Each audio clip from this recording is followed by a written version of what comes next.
Chapter 8 The Potions Master. There, look. Where? Next to the tall kid with the red hair. Wearing the glasses. Did you see his face? Did you see his scar? Whispers followed Harry from the moment he left his dormitory next day. People queuing outside classrooms stood on tiptoe to get a look at him, or doubled back to pass him in the corridors again, staring. Harry wished they wouldn't, because he was trying to concentrate on finding his way to classes. There were 142 staircases at Hogwarts. Wide, sweeping ones, narrow, rickety ones, some that led somewhere different on a Friday, some with a vanishing step halfway up that you had to remember to jump. Then there were doors that wouldn't open unless you asked politely, or tickled them in exactly the right place. And doors that weren't really doors place at all, but solid walls just pretending. It was also very hard to remember where anything was, because it all seemed to move around a lot. The people in the portraits kept going to visit each other, and Harry was sure the coats of armor could walk.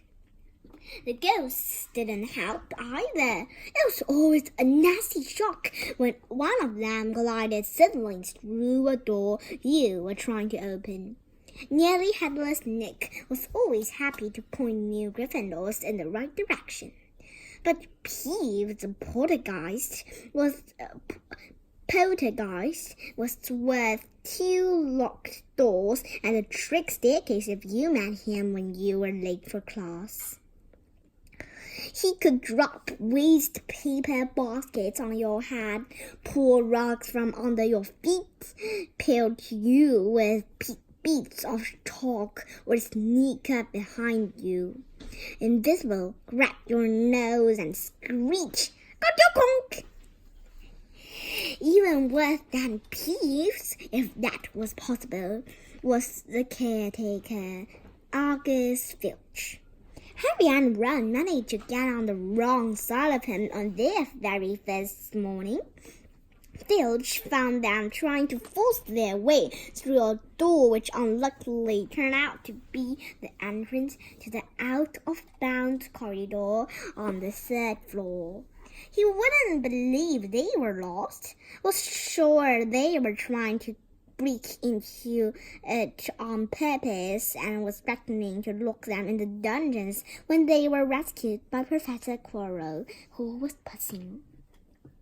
Filch owned a cat called Mrs. Norris, a scrawny, dust-colored creature with bulging lamp-like eyes, just like Filch.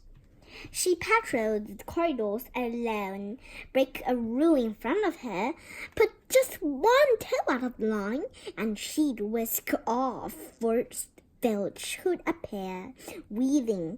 2 seconds later, Filch knew the secret passageway of the school better than anyone, except perhaps the Weasley twins, and could pop as suddenly as any of the ghosts. The students all hated him, and it was the dearest ambition of many to give Mrs. Norris a good kick. And then, once you had managed to find them, there were the lessons themselves. There was a lot more to magic, as Harry quickly found out, than waving your wand and saying a few funny words.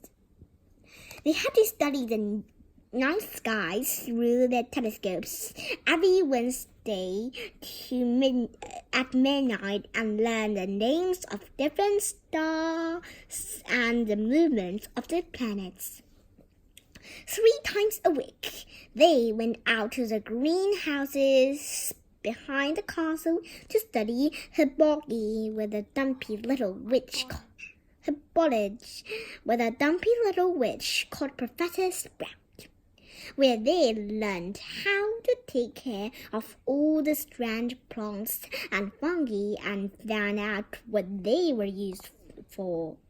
Easily the most boring lesson was History of Magic, which was the only class taught by a ghost. Professor Beans had been very old indeed when he had fallen asleep in front of the staff room fire and got up next morning to teach, leaving his buddy behind him. Beans droned on and on while they scribbled down names and dates and got Emmerich the evil and Ulrich the oddball mixed up. Professor Bitwick, the charms teacher, was a tiny little wizard who had to stand on a pile of books to see over his desk.